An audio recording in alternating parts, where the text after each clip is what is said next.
This is the Sony 85mm 1.8 lens. And for the better part of 6 years, this has been my workhorse lens. I have used this lens for portraits, landscapes, weddings, video, photo, commercial. I have used this lens for everything. It has served me well. I have never had the need to upgrade to the 1.4, and honestly, the price tag wasn't helping. All right, now let's, I'm gonna set that here. This is the Samyang 85 1.4.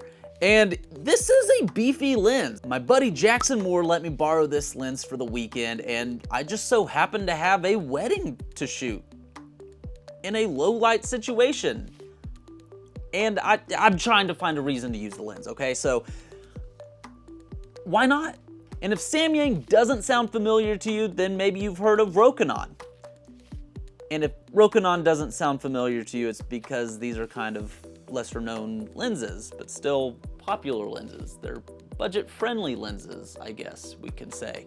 I could be wrong, but I believe they're the same company. I think it just depends on where they ship out of. So I want to give this lens a shot. I'm gonna take it to this wedding. We're gonna take some pictures, have some fun, just see what it can do. And I'm gonna take you along with me.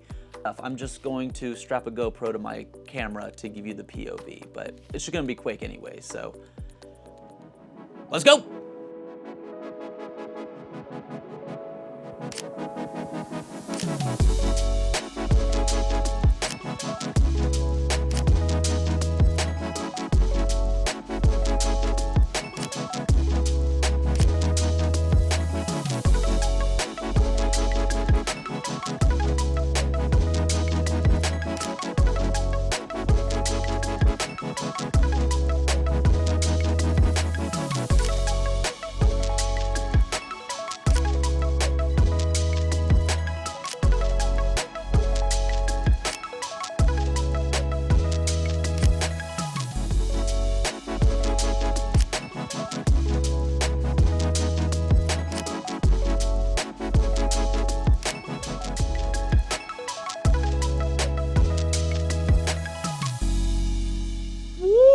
That's a fine lens.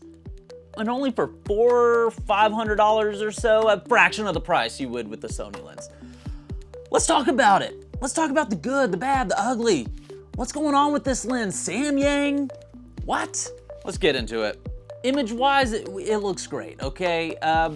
It's a 1.4, so you've got that great separation. It was a low light situation, and this thing kind of just toughed right through it. It powered straight through. The good, it handled well. For the most part, I was on autofocus on my camera, but the focus ring feels smooth. It's not the quietest. It sounds like there is some friction. We'll see if we can, hold on. Maybe that picked up. It isn't too loud, but it does sound like, I don't know, it could be smoother. It was easy enough to shoot with. It's a lens, right? It's an 85. It gave me some outstanding images. I'm happy with it anyways. And for the spec nerds out there, I've got the Samyang website. It says a lot of good stuff about it. Formed of 9 elements in 7 groups with 1 hybrid aspherical lens. It has ultra multi-coating, a feature used to reduce ghosting and lens flare. Weighs only 480 grams without the lens cap and hood, and that seems to be the only thing that it wants to highlight on first glance anyway. Just talking about how it handles. This thing, it was a beast. It was a low light situation. I'm happy that I took it in. I really didn't want to carry a strobe or any sort of flash in there. It was a tight space. I just wanted to be able to take my camera and be as flexible with it as possible, and I feel like this lens did give me that. The autofocus worked great. The Sony Eye autofocus was phenomenal. It tracked the subject great. It was a solid lens, but I do have more to say about the focusing and the bad. All right, let's talk about the bad. The big thing that stands out. There was a couple of times when the focus just couldn't lock. I don't know if this is a camera issue, the lens issue. I'm gonna say lens issue because I've never had this happen on my camera before. It was tracking the eye of the subject, but it just would not lock in. And it did that a couple of times. So I did see that. There was a few back focusing issues. And that really kind of hurt my confidence in the lens.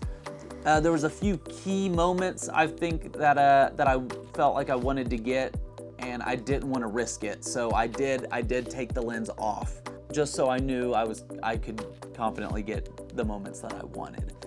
But that's kind of my only real big beef. I don't really mind big lenses. I like the weight to it. It does feel hefty. It feels good. It has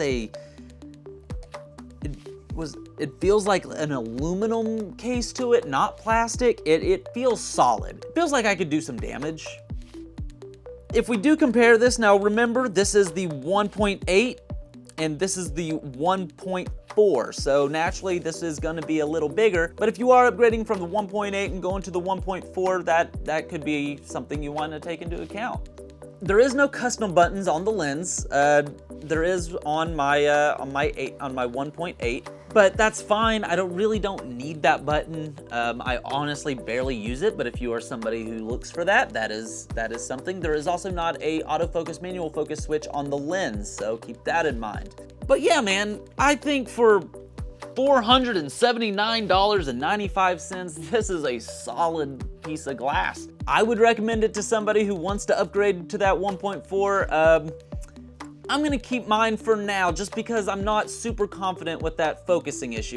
I do think it was the lens issue because, like I said, my camera, I've never seen that before in my camera.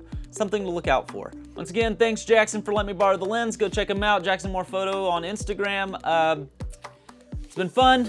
Till next time.